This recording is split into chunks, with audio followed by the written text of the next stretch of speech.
Share ko lang mga paps yung pagkasira nung aking alternator. Well, wala namang naging red warning sign sa aking dashboard, pero yun, naging maingay yung aking engine and may a little vibration dito sa loob ng engine. At yun nga, ang naging problema is yung bearing ng aking alternator hindi na ganun kaganda yung ikot. Kumbaga medyo squeaking sounds na siya at may konti na ring kalog.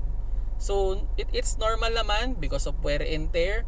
Usually ang bearing o yung mga problema natin sa alternator, yung halimbawa bearing yung naging issue, usually mga 100,000 kilometers. And I think yung bearing ko na yon, kung hindi ako nagkakamali, mga 70,000 kilometers yon bago bumigay. And noon yung pagkabukas nga, nakita na rin na yung aking carbon brush ay manipis na. So on my estimate, yung ganong kakapal na carbon brush, maybe mga 5 to 10,000 kilometers na lang yung itatakbo nun. So yun, sinabay-sabay ko na. So yun mga paps, no, kung kayo ay magpapagawa ng alternator, kung sakali halimbawa na ang sira is carbon brush, mas okay na isabay nyo na rin yung kanilang bearing para isang labor na lang. So yun yung nangyari sa akin. So siguro may magtatanong, bakit mo pinagawa?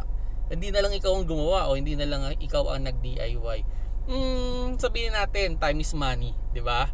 Kung ako ang gagawa noon, bubuksan ko, pupunta ako sa auto shop, hahanapin ko pa yung bearing, then babalik ako sa parking o sa garahe ko, then gagawin ko, then eventually, so medyo time consuming, 'di ba? Yun, dinala ko na lang doon sa aking trusted na shop pagdating sa alternator, and yun, in just 1 hour tapos na, wala na akong problema.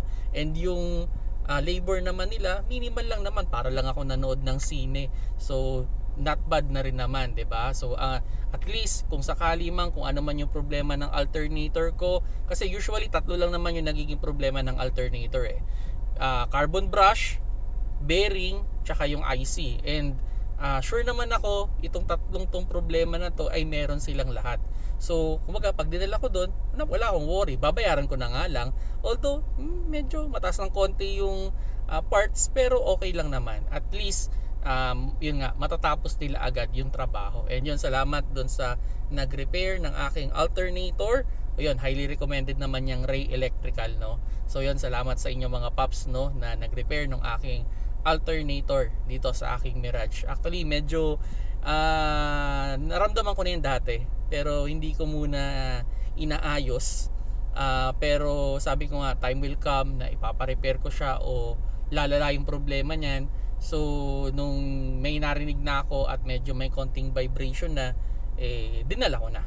Kung tutusin, pwede pa naman siyang gamitin, okay pa naman. Pero sabi ko nga, uunahan na natin para wala nang maging aberya sa mga biyahe natin. Kung nagustuhan niyo yung video, paki-like na lang mga paps.